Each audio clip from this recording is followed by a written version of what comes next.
Creed was glad to have Jason along, no matter if the kid had a chip on his shoulder and insisted on being incredibly antisocial. It gave him an excuse not to talk to Maggie O'Dell about anything other than this assignment. He had already explained the process to Sheriff Holt. He and his deputy appeared relieved that he'd have to stay behind. Creed preferred as few people as possible. They only provided more distractions for his dogs. In this case, there was no urgency. It wasn't like they were searching for a missing child or an injured victim. As best as Hannah had explained, they weren't even looking for a body, only the crime scene. Before he noticed her day pack, Creed knew O'Dell would insist on going along.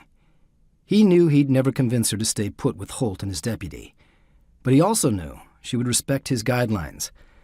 She wouldn't be a distraction for Grace. She would be a distraction for him, and he hated that that was true.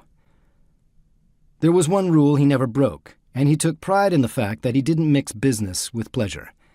Many of the women he knew intimately didn't even know what he did for a living. Maggie O'Dell was the only woman who had made him come close to breaking that rule. That she didn't even bother to notice only made him a bit crazier.